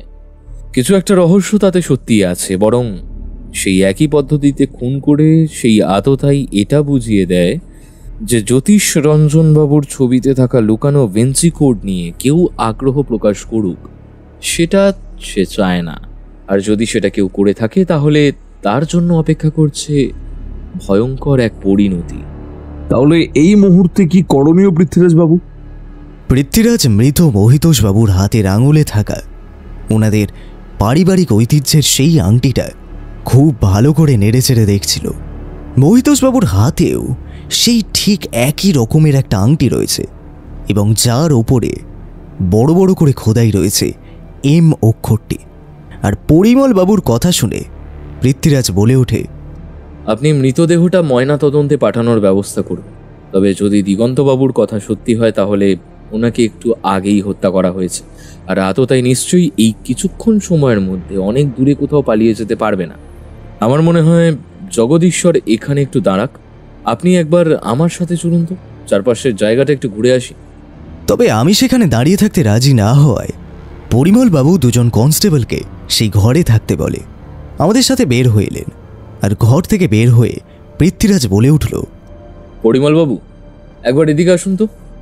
কথাটা বলেই পৃথ্বীরাজ ডান দিকের বারান্দার দিকে এগিয়ে গেল। দেখুন পরিমল বাবু, আমার ধারণা যিনি খুনটা করেছেন তিনি খুব ভালো করেই জানতেন দিগন্তবাবু আমাকে আমাদের ঘরে ডাকতে গেছেন, ফলে আমাকে নিয়ে উনি সিঁড়ি দিয়ে ওপরে উঠে আসবেন। তাহলে সাধারণ অপরাধ মনস্কতা বলছে অপরাধ করে সেই আততায়ী সেই দিকে না গিয়ে উল্টো পথে পালাবার চেষ্টা করবে, যাতে কোনোভাবেই আমার মুখোমুখি হতে না হয়। সেই জন্যই আমি উল্টো দিকের বারান্দাটার দিকটা একবার দেখতে চাই। আমি বুঝতে পারলাম ওই বারান্দা দিয়ে কেউ পালিয়ে গেছে কিনা সেটা দেখার চেষ্টা করছে পৃথ্বীরাজ। আর আমরাও সেই মতো ওর পিছু পিছু বারান্দা বরাবর এগিয়ে এসে দেখলাম বারান্দার একেবারে শেষ মাথায় একটা দরজা। দরজাটা সেই সময় বন্ধ ছিল, আর সেই দরজা ঠিক পাশ দিয়ে একটা সিঁড়ি ওপরের দিকে উঠে গেছে। আর সেটা দিয়ে ওপরে উঠে দেখলাম একটা বেশ বড় ছাদ। মাটিতে চুন সুরকির ওপর চুনের ফাটল অনেক জায়গাতেই নিজের প্রাচীনত্বের কথা জোর করে প্রমাণ করার চেষ্টা করছে। প্রায় এক মানুষ সমান উঁচু মোটা পাঁচিল দিয়ে গোটা ছাদটা ঘেরা। আমি চারপাশটা ঘুরে দেখতে থাকলেও হঠাৎ খেয়াল করলাম পৃথ্বীরাজ ছাদের মাটিতে খুব মন দিয়ে কিছু একটা দেখছে। আমিও অনুসন্ধিৎস মনে ওর কাছে এগিয়ে গিয়ে ওকে জিজ্ঞাসা করলাম, কি দেখছো পৃথ্বীরাজ? পৃথ্বীরাজ আমার কথার উত্তরে ছাদের মাটির দিকে আঙুল দিয়ে দেখালো। আর আমি পরিষ্কার দেখতে পেলাম সেখানে একটা সোজাসুজি লম্বা আঁচড়ের মতো দাগ। চুনসুরকির মাটিতে অনেকদিন ধরে ধুলোবালি জমে একটা কালো আস্তরণ পড়ে যায়, আর কোনো কিছু তার উপর দিয়ে ঘষে নিয়ে গেলে এই দাগটা সেখানে তৈরি হয়েছে। আমি অবাক হয়ে জিজ্ঞাসা করলাম, এটা এটা কিসের দাগ? খুব সম্ভবত আয়তাকার কোনো বস্তুকে লম্বালম্বিভাবে দাঁড় করিয়ে এখান থেকে টেনে নিয়ে যাওয়া হয়েছে, আর সেই মতোই দাগটা বিভিন্ন দিকে ঘুরে একটা অদ্ভুত আঁকাবাঁকা সর্পিলাকার নিয়েছে। একদম ঠিক কথা বলেছেন পরিমলবাবু। আর যে বস্তুটাকে মাটি দিয়ে টেনে নিয়ে যাওয়া হয়েছে তার দৈর্ঘ্য প্রায় 4 ফুট বা আর একটু বেশি বলেই মনে হয়। আচ্ছা পৃথ্বীরাজ, একটা কথা বলো তো, দাগটা দেখে তুমি এটা কি করে বুঝলে সেই বস্তুটাকে ছাদের এই দিক থেকে উল্টো দিকে নিয়ে যাওয়া হয়েছে নাকি নাকি উল্টো দিক থেকে এদিকে টেনে আনা হয়েছে? প্রশ্নটা করে আমার নিজেরই মনে হলো কেমন যেন বোকা বোকা প্রশ্ন করে ফেললাম। তাই সঙ্গে সঙ্গেই নিজের ভুল সংশোধন করার জন্য পৃথ্বীরাজকে বললাম, না মানে আমার হঠাৎ মনে হলো তাই বলছি, মানে এরকমটা কি বলা যায়? তুমি একদম সঠিক প্রশ্নটা করেছো জগদীশ্বর। দেখো, যে বস্তুটাকে এখান থেকে টেনে নিয়ে যাওয়া হয়েছে বলে আমার ধারণা, সেটার উচ্চতা বা দৈর্ঘ্য যদি 4 ফুটের আশেপাশে হয়, তাহলে সেটাকে মাটি দিয়ে ঘষে টেনে নিয়ে যাওয়ার কোনো কারণ নেই। অন্তত জিনিসটার গুরুত্ব বিচার করে সেটাকে দুহাত করে নিয়ে যাওয়ার কথা, যদি না সেই বস্তুটা তার স্বাভাবিক ওজনের থেকে ভারী হয়। আর মাটিতে যে দাগটা তৈরি হয়েছে সেটা প্রমাণ করছে বস্তুটা বেশ ভারী, নাহলে মাটির এত গভীর দাগ তৈরি হবে না। আর সেই জন্যই সেটাকে কিছু দূর করে টেনে এনে বাকি পথ মাটি দিয়ে ঘষে আনা হয়েছে। খুব সম্ভবত এটা কোনো একটা লোহার মোটা সিট হতে পারে, যেটা ধরুন ওই ইঞ্চি দিনেক চওড়া হবে হয়তো। আপনার পর্যবেক্ষণটা আমার মাথায় রাখলাম পরিমলবাবু, কিন্তু তাতে জগদীশের প্রশ্নের উত্তরটা তো পাওয়া গেল না। কোন প্রশ্নটা বলুন তো? ওই যে জগদীশ্বর বলল না, এই লোহার সিটের মতো বস্তুটাকে এদিক থেকে টেনে ছাদের ওই প্রান্তে নিয়ে যাওয়া হয়েছে নাকি ওদিক থেকে এই সিঁড়ির দিকে নিয়ে আসা হয়েছে? এই দিক থেকে ওই দিকে নিয়ে যাওয়াটাই তো স্বাভাবিক। কেন স্বাভাবিক বলছেন? বলছেন তার কারণ আমাদের স্বাভাবিকভাবে সেটা মনে হয় তার সবটাই বিবেচনা করা হয় আমাদের নিজেদের অবস্থানের উপর নির্ভর করে। যেহেতু আমরা এখন এই দিকে সিঁড়ি দিয়ে উঠেছি, তাই আমাদের মনে হচ্ছে বস্তুটাকে এদিক থেকে ওদিকে নিয়ে যাওয়া হয়েছে, কিন্তু আমার তা মনে হচ্ছে না। বস্তুটাকে ওদিক থেকে এদিকে আনা হয়েছে। কিছুটা রাস্তা হাতে করে আনার পর যখন আর হাতে ধরে রাখা যায়নি, তখনই সেটাকে ছাদের মাটিতে রাখা হয়েছে। তারপর বাকি রাস্তা ঠেলে নিয়ে আসা হয়েছে, আর যার থেকে ছাদের মাটিতে এই দাগটা তৈরি হয়েছে। তাহলে চলুন ছাদের ওদিকে কি আছে একবার দেখে আসি। না, তার আর কোনো প্রয়োজন নেই। আমার স্থির বিশ্বাস এখন আর সেখানে কিছু নেই। জ্যোতিষ রঞ্জনের আঁকা ছবি এখন যথাস্থানে পৌঁছে গিয়েছে। চলুন, এবার আমাদের নিচে যেতে হবে। হ্যাঁ চলুন। তবে পৃথ্বীরাজ বাবু, একটা কথা আপনাকে বলার ছিল। আজ সকালে থানায় যাবার পর একজন বেশ বয়স্ক ভদ্রলোক আমার সাথে দেখা করার জন্য থানায় এসেছিলেন। ভদ্রলোকের নাম বললেন ওই অমলেন্দু মজুমদার। ভদ্রলোক একটা খুব অদ্ভুত দাবি নিয়ে এসেছেন। কিরকম দাবি?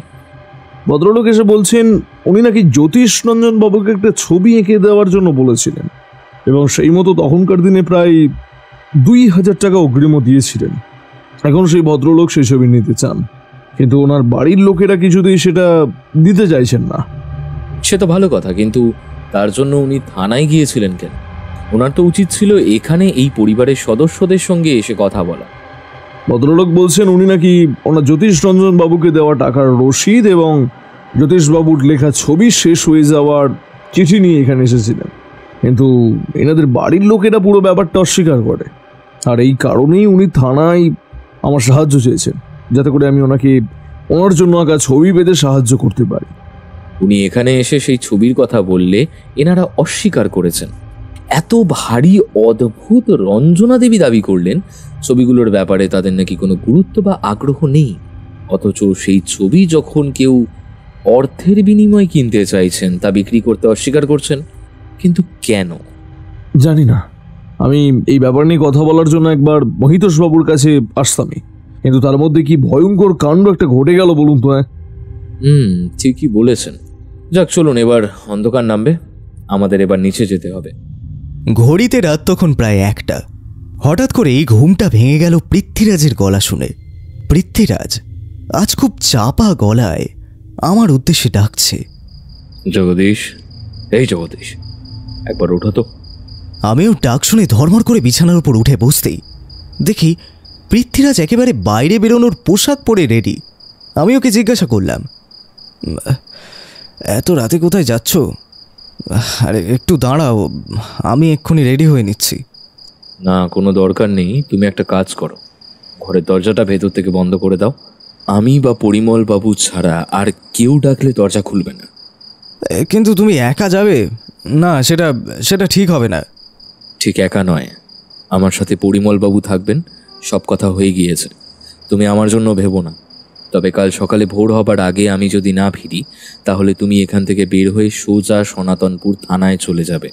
আশা করি সেখানে দেখা করতে পারবো। পৃথ্বীরাজ শেষ কথাগুলো কি বলল সেটা আমি ঠিক বুঝতে পারলাম না, তবে এইটুকু বুঝলাম ও এমন কোথাও একটা যাচ্ছে যেখানে গেলে কোনো বিপদের সম্ভাবনা থাকলেও থাকতে পারে। সেই কারণেই ও আমাকে ঘুম ভাঙিয়ে ওর যাবার কথা বলে দিয়ে গেল। না হলে আমি এর আগে অনেকবার দেখেছি, রাতে কোথাও যাওয়ার প্রয়োজন পড়লে পৃথ্বীরাজ সবসময় আমাকে ডাকে না, একেবারে সকালে কাজ মিটিয়ে ফিরে জানায় ও কোথায় গিয়েছিল। বুঝলাম এই মুহূর্তে ওর যাওয়াটা একেবারে বিপদ মুক্ত নয়। তবে পৃথ্বীরাজ কোনো কথার উত্তর না দিয়ে দরজা খুলে সোজাসুজি বের হয়ে গেল। শুধু শেষবারের মতো আমি ওকে জিজ্ঞাসা করলাম, তোমার সাথে তোমার রিভলভারটা নিয়েছ তো? পৃথ্বীরাজ হেসে সম্মতি জানিয়ে ঘরের বাইরের বারান্দায় ঘন কালো অন্ধকারের মধ্যে মিশে গেল। আর আমিও একরকম অসহায় হয়ে ঘরে ফিরে এসে দরজা বন্ধ করে আবার শুয়ে পড়লাম। তবে আমি জানতাম বাকি রাত আমার আর ঘুম আসবে না। চুপচাপ দেওয়ালের কড়িকাঠের দিকে তাকিয়ে শুয়ে রইলাম।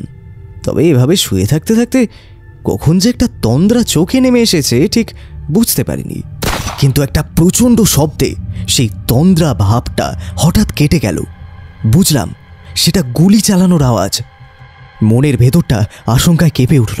আমি জানি পৃথ্বীরাজ নিজেকে সবসময় বিপদ থেকে রক্ষা করতে সক্ষম, তবুও যেহেতু ওর সঙ্গে আমি নেই, তাই ওর জন্য দুশ্চিন্তায় বাকি রাতটা ঘুম হলো না। এভাবে প্রায় আধ ঘন্টা কাটার পর দরজায় হালকা টোকার শব্দ শুনতে পেলাম। তবে এই শব্দটা পৃথ্বীরাজের করা নয়, ওর দরজার টোকা দেওয়ার শব্দ আমি চিনি। কিছুক্ষণ অপেক্ষা করার পর দরজায় আবার শব্দ হতে আমি নিশ্চিত হলাম দরজার বাইরে কেউ এসেছে। হাতঘড়িতে সময় দেখলাম রাত 2:40, আর তখনই একটা চাপা মহিলা কণ্ঠস্বর শুনতে পেলাম দরজার বাইরে। পৃথ্বীরাজ বাবু, পৃথ্বীরাজ বাবু। এত রাতে দরজায় কোনো একজন মহিলার কণ্ঠস্বর শুনে আমি চমকে গেলাম। আমার আপনার সঙ্গে খুব দরকার আছে পৃথ্বীরাজ বাবু, আপনি দয়া করে দরজাটা একবার খুলুন। ভয় পাবেন না, আমি আপনার কোনো ক্ষতি করব না। কণ্ঠস্বরটা কার সঠিকভাবে বুঝতে না পারলেও আমি কিছুটা আন্দাজ করতে পারি এটি দিগন্ত বাবু এবং রঞ্জনা দেবীর মায়ের কণ্ঠস্বর।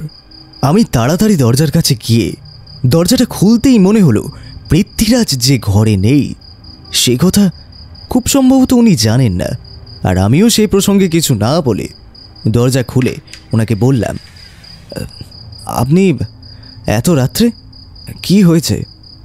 দেখুন পৃথ্বীরাজ বাবু, দিনের বেলা আমি আপনার ঘরে আসতে পারবো না, তাই এখন যখন গোটা বাড়ির লোকেরা ঘুমিয়ে আছে তখনই এলাম। যাতে কেউ দেখতে না পায়। আর আমি শুধুমাত্র একটা কথা বলতে এসেছি। আমি বুঝতে পারলাম রাতের অন্ধকার ঘরে উনি আমাকে পৃথ্বীরাজ বলেই ভুল করেছেন। তাই ওনাকে আর সংশোধন করে সময় নষ্ট করার পথে না গিয়ে সরাসরি জিজ্ঞাসা করলাম, হ্যাঁ বলুন না, কি বলবেন? দেখুন পৃথ্বীরাজবাবু, আপনাকে একটা কথা বলার জন্য আমি এলাম। আজ বিকেলে আমাদের বাড়িতে যে মর্মান্তিক দুর্ঘটনাটা ঘটে গেছে সেটা তো আপনারা সকলেই প্রত্যক্ষ করেছেন। সেটা দুঃখজনক, তাতে কোনো সন্দেহ নেই। কিন্তু যিনি মারা গেছেন তিনি আমার শ্বশুর মশাই শ্রীযুক্ত মহিতোষ রায়চৌধুরী নন, উনি অন্য কেউ। আমি বিরজা দেবীর কথা শুনে প্রায় আকাশ থেকে পড়লাম। এই কথার মানে কি? আর যে তখনই বিরজা দেবীর পেছনে পৃথ্বীরাজের গলা শুনতে পেলাম। আপনাকে অনেক ধন্যবাদ বিরজা দেবী। অন্তত আমরা এখানে আসার পর থেকে প্রথমবার কাউকে নিজে থেকে এগিয়ে এসে সত্যি কথাটা বলতে শুনলাম। তবে আপনি যে কথা বলছেন সেটা আমি আন্দাজ করেছিলাম। আপনি আপনি কোথায় ছিলেন? তাহলে তাহলে ঘরে কে? আমি পৃথ্বীরাজ। আমি আপনাদের বাড়িটা রাতের অন্ধকারে একটু চিনতে বেরিয়েছিলাম, আর ঘরে আমার বন্ধু জগদীশ্বর ছিল। আপনি ওকেই আমি বলে ভুল করেছেন। তবে হ্যাঁ, আমি বুঝতে পেরেছিলাম যিনি খুন হয়েছেন তিনি আসল মহিতোষ বাবু নন। আপনি বুঝতে পেরেছিলেন? কি করে বুঝলেন? আপনি তো আমার শ্বশুর মশাইকে আগে কোনোদিন দেখেননি। না, তা তো দেখিনি। তবে আপনাদের পারিবারিক ঐতিহ্য মেনে প্রত্যেকের হাতে একটি করে সোনার আংটি আমি দেখেছি, যাতে প্রত্যেকের নামের প্রথম অক্ষরটি খোদাই করে লেখা আছে। সেই হিসাবে মহিতোষ বাবুর হাতেও সেই একই আংটি ছিল, যাতে ঠিক এমনভাবেই এম অক্ষরটি লেখা ছিল। কিন্তু সেই আংটিটা দেখেই আমার সন্দেহ হয়। ওটা আঙুলে অনেক বেশি ঢিলে হয়েছিল। স্বাভাবিকভাবে এই আংটি এভাবে পরা হয় না, অথচ মৃতদেহের হাতের ওই আঙুলে স্বাভাবিক আংটি পরার দাগ রয়েছে। তখনই আমার মনে হয় আংটিটাও আদেও ওনার নয়, অন্য কারোর আংটি মৃতদেহে পরানো হয়েছে, যাতে করে ওনাকে মহিতোষ বাবু সাজানো যায়। আর তখনই আমি নিশ্চিত হই মৃতদেহটা আর যারই হোক, মহিতোষ বাবুর নয়। অন্য কাউকে হত্যা করে আমাদের ভুল পথে চালনা করার জন্য মহিতোষ বাবুর হত্যা হওয়ার ঘটনাটা সাজানো হয়েছিল। কিন্তু এরকম কাণ্ড কেউ কেন করবে সেটা আমি কিছুতেই বুঝতে পারছি না। আমার মনে হলো আপনাদের ব্যাপারটা জানানো দরকার, তাই আমি এত রাতেও এলাম। ভালো কথা, কিন্তু আপনি এ কথা সকলের সামনে বললেন না কেন? তাহলেই তো ব্যাপারটা ওখানে মিটে যেত। আমি এই বাড়ির গৃহকর্ত্রী, তাই বুঝতেই পারছেন সব কথা আমি সবার সামনে বলতে পারি না। পারিবারিক সম্মানের দিকটা তো দেখতে হবে। ভালো করেছেন। তবে পারিবারিক সম্মান কিন্তু কাউকে অপরাধী করা বা করানোর জন্য উপকরণ হতে পারে না বিরজা দেবী।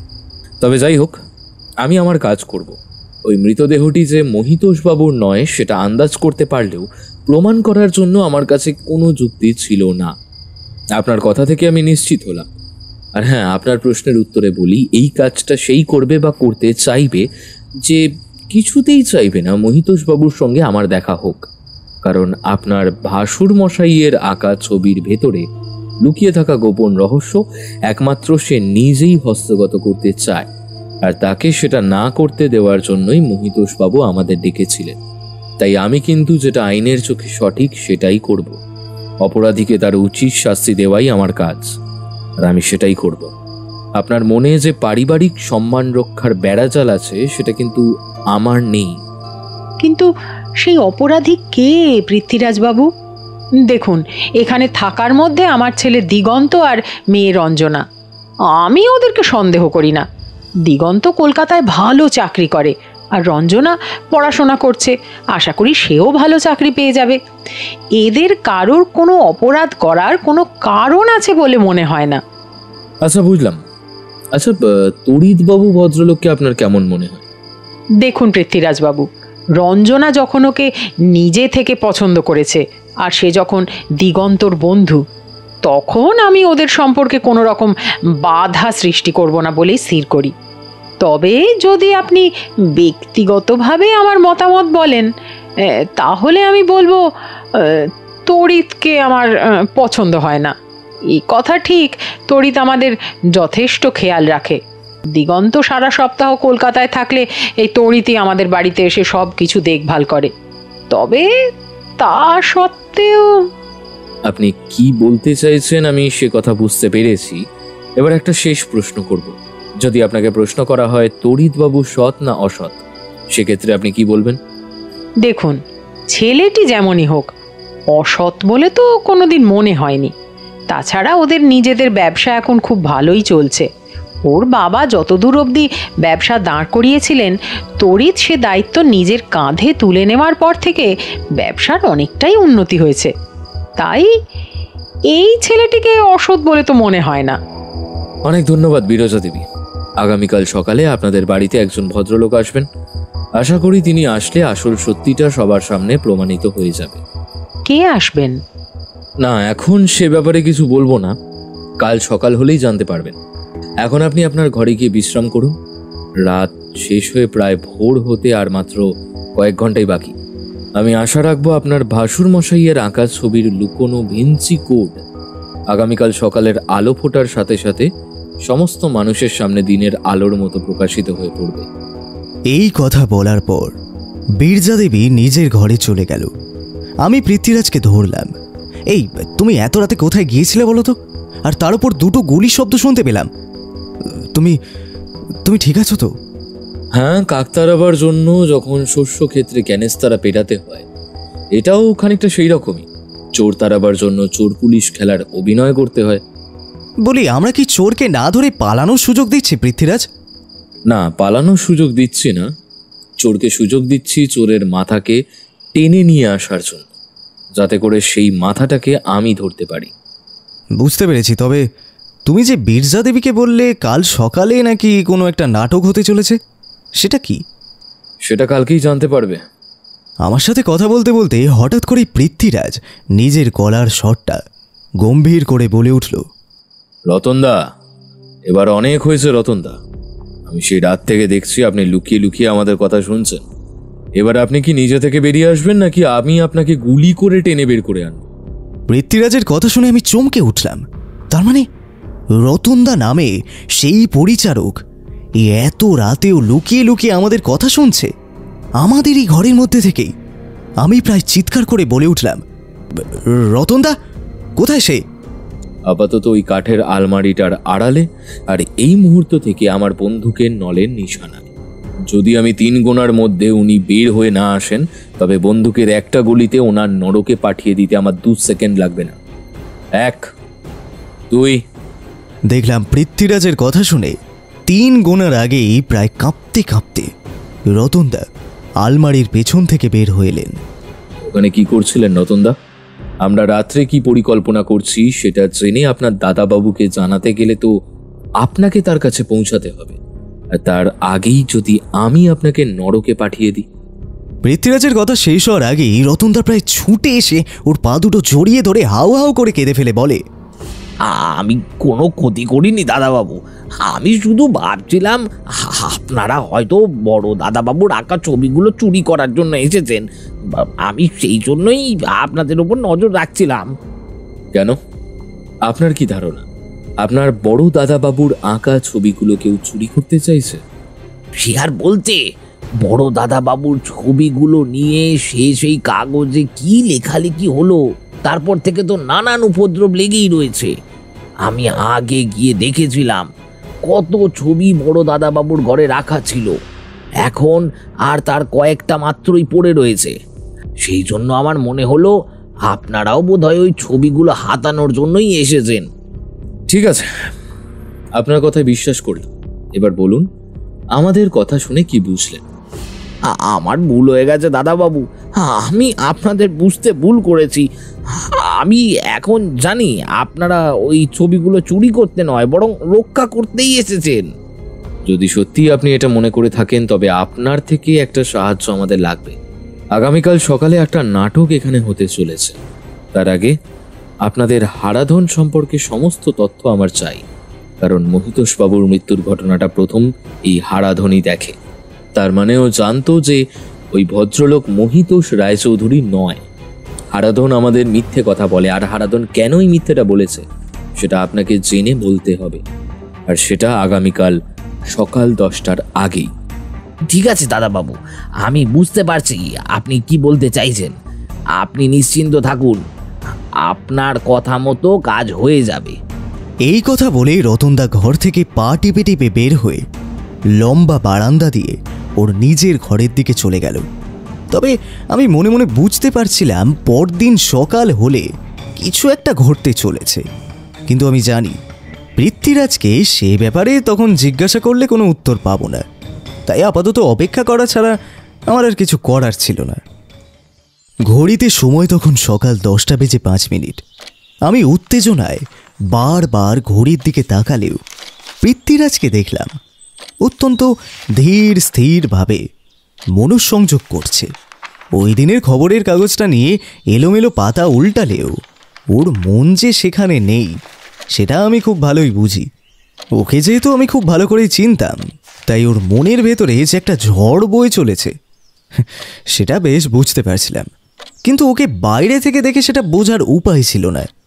তবে যখন বাইরের দরজায় কারোর আসার খবর শুনতে পেলাম, তখন দেখলাম পৃথ্বীরাজ শিরদাঁড়া সোজা করে উঠে ঘর থেকে বের হয়ে গেল।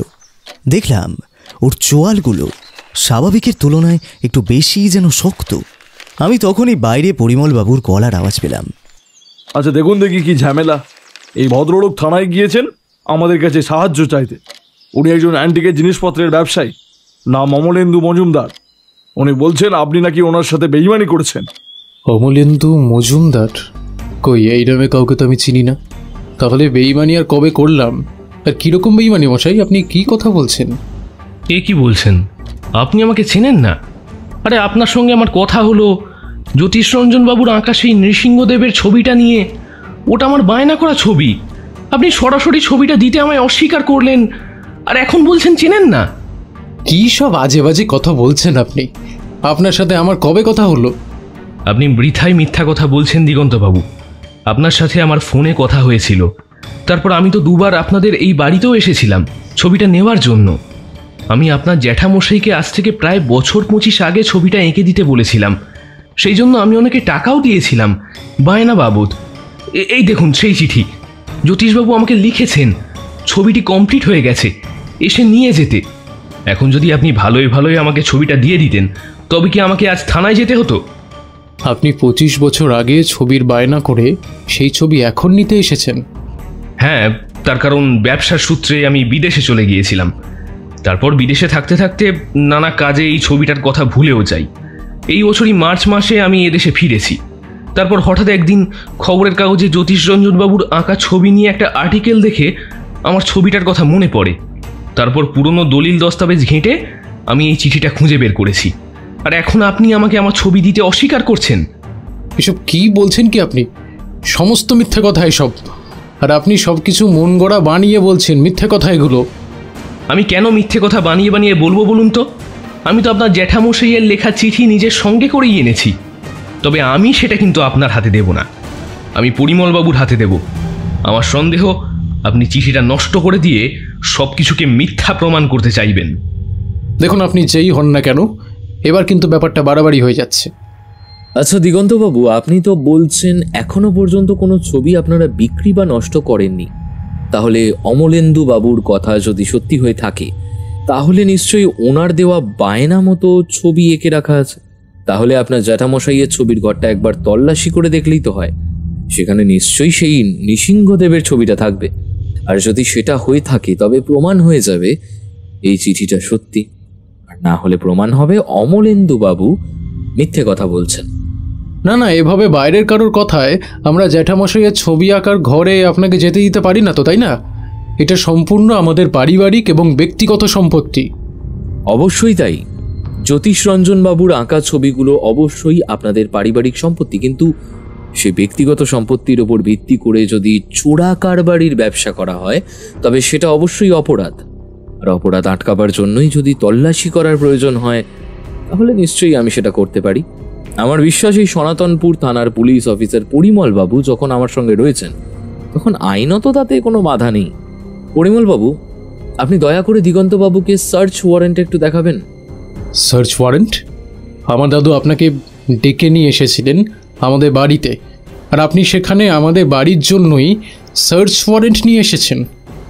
ওয়ান্ডারফুল! আমি না জাস্ট ভাবতে পারছি না। কিন্তু আমি ভাবতে পারছি দিগন্তবাবু।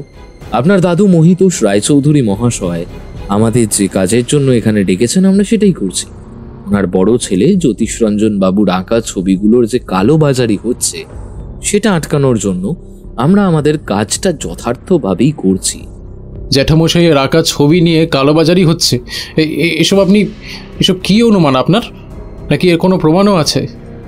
একজন সত্যানুসন্ধানী হিসাবে প্রমাণ ছাড়া যে আমি কথা বলবো না সেটা বোঝার মতো বিচক্ষণতা নিশ্চয়ই আপনার আছে। আর যদি সাক্ষ্য প্রমাণের কথা বলি তাহলে আপনাকে জানিয়ে রাখি, তড়িৎবাবু থানায় আপনার বিরুদ্ধে সমস্ত কথা স্বীকার করেছেন। আশা করি ওনার সাক্ষ্যর ওপর ভিত্তি করে আমরা আপনার জ্যাঠামশাইয়ের ঘরটা তল্লাশি করতে পারবো, আর তারপর সত্য এবং মিথ্যা সকলেই আপনার সামনে চলে আসবে। তড়িৎ সেন দিগন্তবাবুর বিরুদ্ধে পুলিশে সাক্ষী দিয়েছেন কথাটা শোনার পরেই দিগন্তবাবু যেন তেলে বেগুনে জ্বলে উঠলেন, আর উনি চিৎকার করে বললেন, তড়িৎ আমার বিরুদ্ধে সাক্ষী দিয়েছে? কি বলেছে কি ও শুনি? আমি জ্যাঠামশাইয়ের ছবি নিয়ে কালোবাজারি করেছি? আরে যা করার সে তো ও নিজে করেছে, আমি শুধু ওকে। তড়িৎবাবু কি করেছেন? না না না, কিছু না, কিছু করেনি।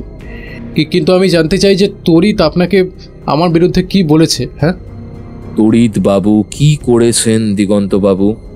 দেখুন, আমি সব খবরই পেয়েছি, তাই থানায় নিয়ে গিয়ে জেরা করে আপনার পেট থেকে কথা বার করার ক্ষমতা এবং সুযোগ দুটোই আমার কাছে আছে, সেটা আপনিও ভালো মতন জানেন।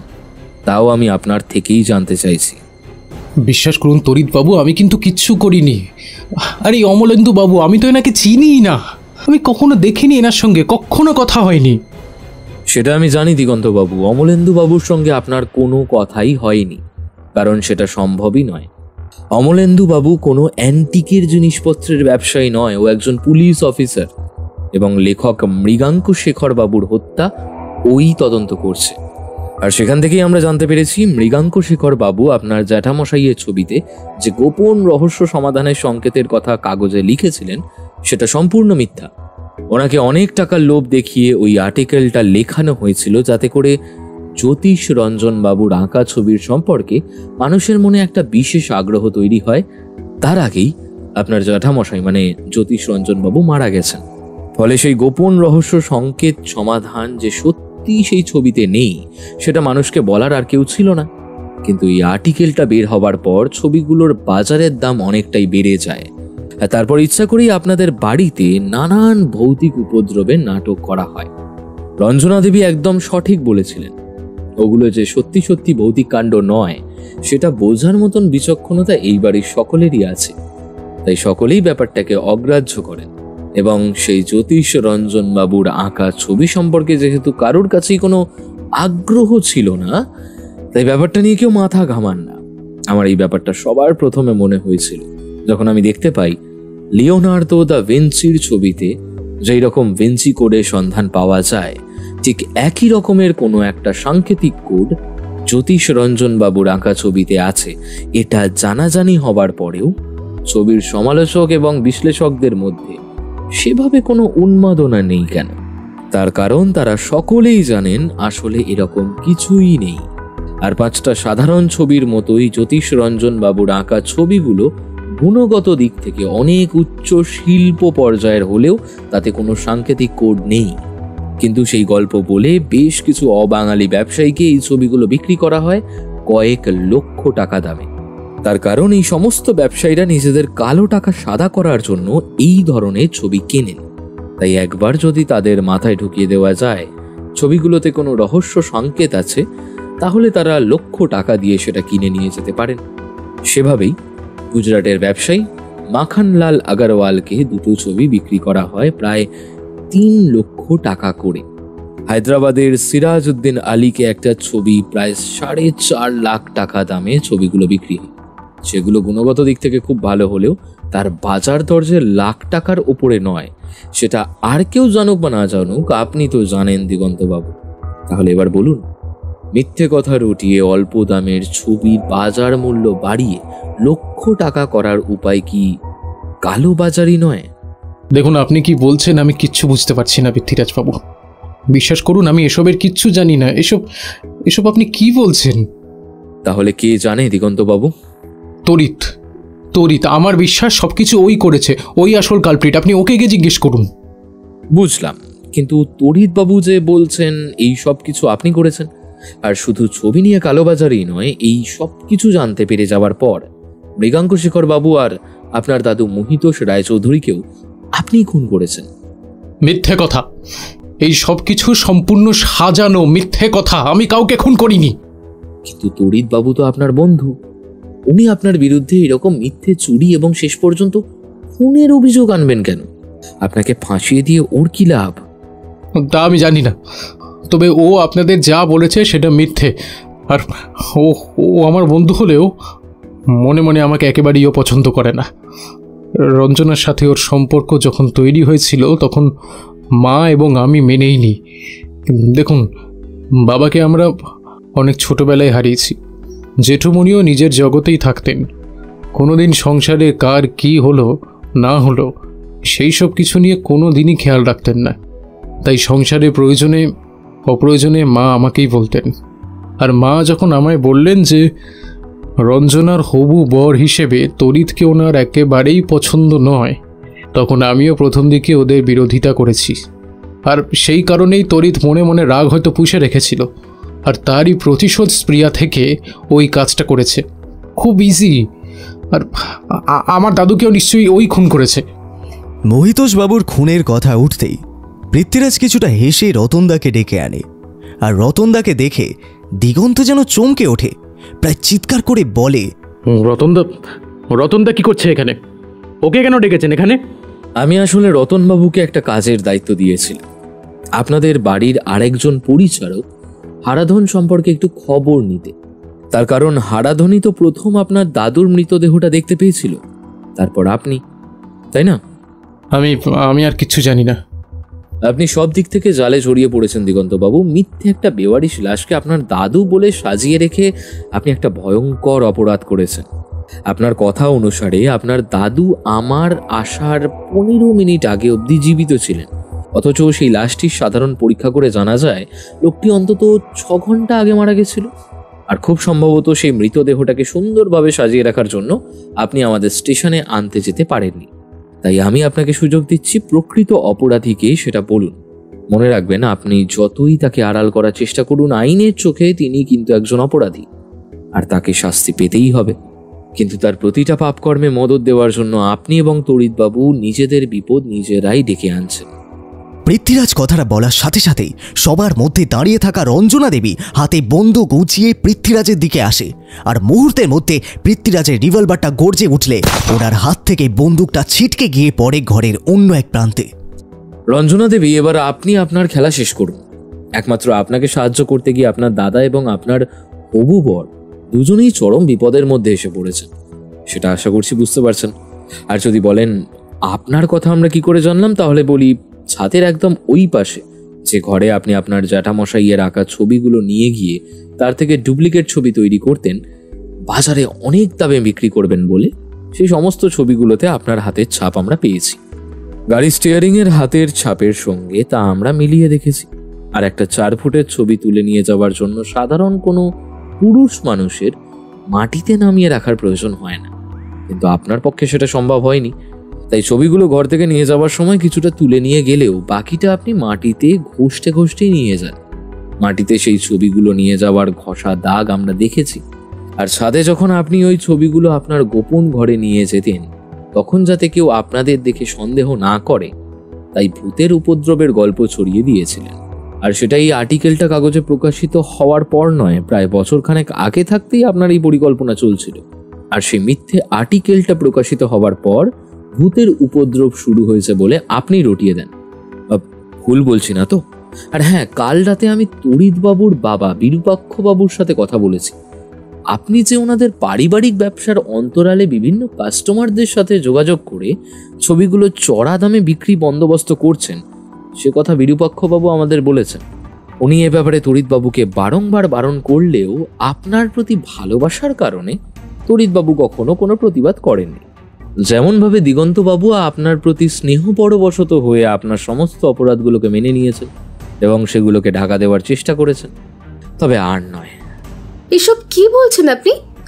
আমার দাদু আপনাদের যে কাজ দিয়েছিলেন বা দেবেন বলে ডেকেছিলেন, সেটা না করে আপনারা দেখছি এখানে একটা কাল্পনিক রহস্যের গল্প ভাবতে এসেছেন।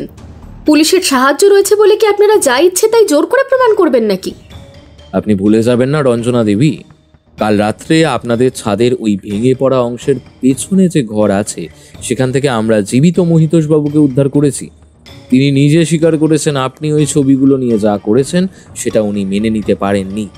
আর আপনার অনুগত হারাধন এখন আমাদের কাস্টাডিতে। হারাধন? হ্যাঁ, হারাধন, যে আপনার হয়ে কাজগুলো করত, সে আপনার বিরুদ্ধে সব কথাই বলেছে। এবার আসি মহিতোষবাবুর কথা। উনি আমাদের বলেছেন আপনার কুকর্মের কথা। সেই কারণেই উনি আমাদের ডেকেছিলেন যাতে আমরা এসে ছবিগুলো রক্ষা করে চোরকে শাস্তি দিতে পারি। আর হ্যাঁ, গতকাল দুপুরের খাবার পরে ওনাকে জোর করে যে ঘুমের ওষুধ আপনি খাইয়েছিলেন ঘুম পাড়িয়ে রাখার জন্য, সেটাও উনি আমাদের বলেছেন। আর চিন্তা করবেন না, উনি এই মুহূর্তে থানায় নিরাপদ আশ্রয়ে আছেন এবং সম্পূর্ণ সুস্থ আছেন। এতক্ষণ ধরে রঞ্জনা দেবী অত্যন্ত প্রতিবাদ করলেও মহিতোষবাবু জীবিত আছেন এবং আমাদের কাছে আছেন শুনে সম্পূর্ণভাবে ভেঙে পড়লেন। আর তখনই দিগন্তবাবু বলে উঠলেন, দেখ বোন, আমরা এতদিন ধরে ইচ্ছায় হোক বা অনিচ্ছায় হোক তোর সবকটা অপরাধকে ঢেকে দিয়ে এসেছি, কিন্তু গতকাল তুই আমার দাদু ভাইয়ের সঙ্গে যা করেছিস সেটা আমরা কেউই মেনে নিতে পারবো না। তাই এবার এই সব কিছু শেষ কর, নিজের অপরাধটা স্বীকার করে নেব। এভাবে বেশি দিন নিজের অপরাধ ঢাকা দিয়ে রাখা যায় না। একদিন না একদিন শাস্তি তোকে পেতেই হবে। শাস্তি থেকে তুই বাঁচতে পারবি না। স্বীকার করে নে সবটা। রঞ্জনা দেবী, ইউ আর আন্ডার অ্যারেস্ট। আপনার কৃতকর্মের সমস্ত প্রমাণ আমাদের কাছে আছে এবং সেটা থাকলেও আমি আপনাদের পরিবার কাউকে দিয়ে সেটা বলাতে চেয়েছিলাম। আর দিগন্তবাবু, আপনি আমায় ক্ষমা করবেন। আপনার বিরুদ্ধে তড়িৎবাবু বয়ান দিয়েছেন, এই মিথ্যেটা আমায় বলতে হয়েছে সত্যিটা সামনে আনার জন্য। আমার বিশ্বাস এখানে কি কি অপরাধ হয়েছে সে বিষয়ে আর কারোর কোনো সন্দেহ নেই। পরিমলবাবু, আমি আপনাকে বলেছিলাম লেডি কনস্টেবল নিয়ে আসতে। আশা করি আপনি বন্দোবস্ত করেছেন। ইয়েস মিস্টার সত্যানুসন্ধানী, আমরা কথা মতো সমস্ত ব্যবস্থা করে রেখেছি। আমি তাদের ডাকছি। বেশ, তবে মৃগাঙ্ক শেখর বাবুকে দিয়ে টাকার লোভে মিথ্যা বয়ান লেখানো, নিজের জ্যাঠামশাইয়ের আঁকা ছবি নিয়ে চোরাকারবারি এবং তথ্য প্রমাণ লোপাটের কারণে মৃগাঙ্ক শেখর বাবুকে খুন করার অপরাধে রঞ্জনা রায়চৌধুরীকে গ্রেপ্তার করুন। আমাদের কাজ এখানেই শেষ, বাকি এবার আপনাদের ওপর। চলুন অমলেন্দুবাবু, আমাদের এবার যেতে হবে।